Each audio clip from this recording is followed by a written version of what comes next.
Hello students, आज हामीले चाहिँ पढ्नेवाला छ understanding advertising lesson 1.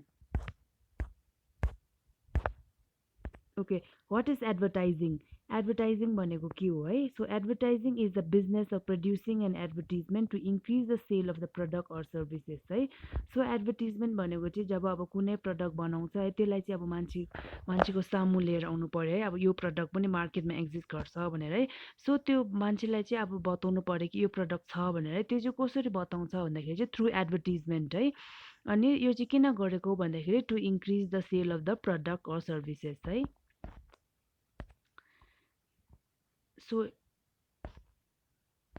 naming, designing and describing a product helps differentiate the product from another similar products in the market. This is called branding है.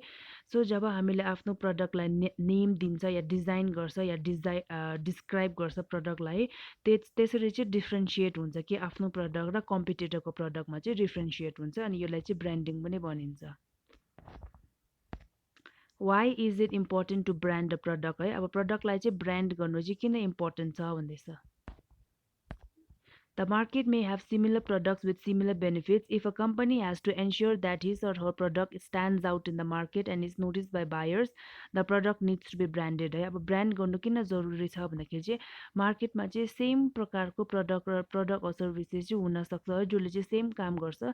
जस्तै अब यता example देख्छ रपुन्जल स्याम्पू, अरेन्ज स्याम्पू या Olivia shampoo है. अब तिनटै स्याम्पू त shampoo हो, नाम डिफ्रेन्ट छ या ब्रान्ड डिफ्रेन्ट छ. सो काम त के हो, कपाल नुहाउने है. सो काम सेम हो. त्यसले गर्दाखेरि आफ्नो प्रडक्टलाई चाहिँ अर्को प्रडक्टबाट डिफ्रेन्सिएट गर्नुको लागि चाहिँ ब्रान्ड दिनु चाहिँ भेरी इम्पोर्टेन्ट. सो यता सोप 1मा 100% जोम फ्री छ. अर्को चाहिँ long lasting freshness. Okay, so branding started first when owners would mark their cattle so that they knew which was theirs and why would not get mixed up with other cattle. This was done by making a sign by using a hot iron है. अब यो चाहिँ branding चाहिँ कसरी start भयो भन्दाखेरि पहिला चाहिँ अब मान्छेले के गर्थ्यो आफ्नो गाईहरूकोमा चाहिँ एउटा दाग लगाइदिन्थ्यो कि दाग लगाएर सो द्याट चाहिँ आफ्नो गाई र अर्काको गाई चाहिँ मिक्स नहोस् या चिनोस्, इजिली चिनोस् भनेर त्यसरी चाहिँ स्टार्ट भएको branding. There are many brands of the same product that exist in the market. This means that sellers have to convince people to choose their product over others है. So हामीलाई याद छ कि मार्केटमा चाहिँ धेरै प्रकारको ब्रान्ड्सहरू छ जसले चाहिँ सेम प्रडक्टहरू बेच्छ है. जस्तै अब हामीले चक्लेटमा हेरिहाल्यो भने किटक्याट छ, डेरी मिल्क छ है. त्यसै प्रकारले बेसी छन्. सो एडभर्टिजमेन्ट गर्दाखेरि यस्तो प्रकारले गर्नु पऱ्यो कि जहाँनिर चाहिँ कस्टमर चाहिँ कन्भिन्स हुनु पऱ्यो कि ओके म चाहिँ यही ब्रान्डको किन्छु या म चाहिँ यही ब्रान्डबाट किन्छु भने कि अब इम्प्रेस हुनु पऱ्यो. किनकि अब वेदर किटक्याट किने भए पनि डेरी मिल्कको किने भए पनि त काम त सेम हो, चक्लेट नै हो दुइटै होइन. तर अब एडभर्टिजमेन्ट चाहिँ यस्तो प्रकारले दिनु पऱ्यो कि कस्टमर चाहिँ पुरा इम्प्रेस्ड होस् या कन्भिन्स्ड होस्.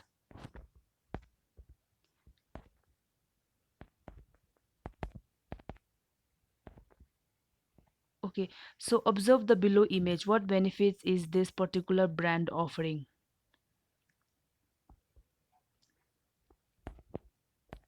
In this shampoo advertisement, Gloss focuses on how its shampoo makes hair 5 times stronger. The picture of a woman with long hair gives an idea that it also makes our hair longer. The benefits a product offers its customers would be the brand value of that product. It is set of values or characteristics of the product that is unique compared to the other products available in the market. The brand value of a product will be decided on what special benefit, values, or characteristics make it different and better from other similar products. Creating brand value. Advertisement 1, Natrach Dal, because our guests deserve the best.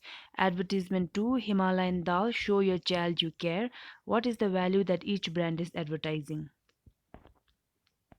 So in the advertisement 1, the makers of Natrach Dal make us think that we need to use their dal to show Indian values of hospitality. है. Any advertisement 1 मा चाहिँ make people who do not choose this dal feel that they do not care enough about their guest. So advertisement 2 मा चाहिँ Himalayan Dal uses a mother's care for her family by saying that she can show her care only using this product. This advertisement intends to make mothers who do not choose this dal feel that they are not giving their family the best care. Values such as treating our guests well and making sure our family gets healthy food are used by brands to create brand values and influence the choices people make. What are some other ways through which advertisement influence the minds of the people? Advertisement use well-known actors and sportsperson to grab attention and make a product popular है अब कुनै एडभर्टिजमेन्टमा चाहिँ यस्तो popular मान्छे या actor या sports पर्सनहरू choose गर्छ so that कि अब यो एडभर्टिजमेन्टले चाहिँ मान्छेको अटेन्सनलाई ग्राब गर्नु सकोस् अनि आफ्नो प्रडक्टलाई पनि पपुलर बनाउनु सकोस् भनेर जस्तै यता टु यमले चाहिँ टु यम भन्ने यो चिप्सले चाहिँ विराट कोहलीलाई एडभर्टाइज गर्दैछ है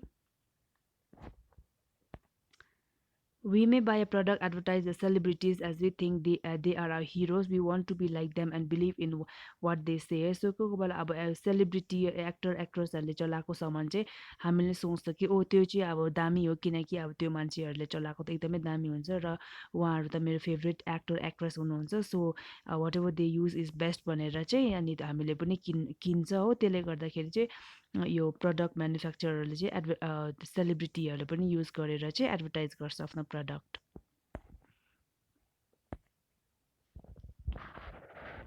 So, do celebrities advertising products have any negative effects on people? सेलिब्रिटीहरूले अब कुनै एडभर्टाइज गरेको चाहिँ नेगेटिभ इफेक्ट छ भन्दैछ Okay, using celebrities create an artificial need. People might buy a product without needing it, right? So celebrity use गरेर product advertisement गर्दाखेरि यसले चाहिँ के हुन्छ भन्दाखेरि चाहिँ artificial need create गर्छ हो artificial need भनेको चाहिँ अब actually त्यो सामानलाई चाहिएको हुँदैन तर अब because that celebrity is using or celebrity is advertising it त्यसले गर्दा artificial need create भइहाल्यो हो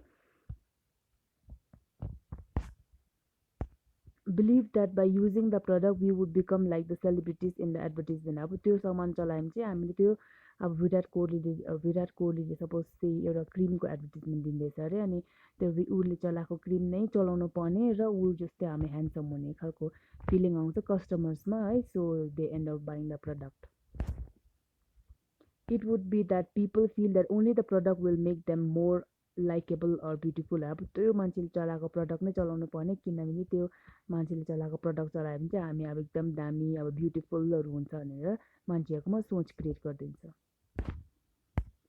people may choose the product only because of the celebrity and not its quality अब कोही कोही बेला चाहिँ त्यो जुन चाहिँ मान्छेले एडभर्टाइज गर्दैछ त्यो मान्छेले त्यो गर्दाखेरि मात्रै सामान किन्छ not because of its quality राम्रो छ भनेर चाहिँ होइन तर त्यो मान्छेहरूले चाहिँ एडभर्टाइज गर्दैछ भनेर किन्छ Okay, that's it.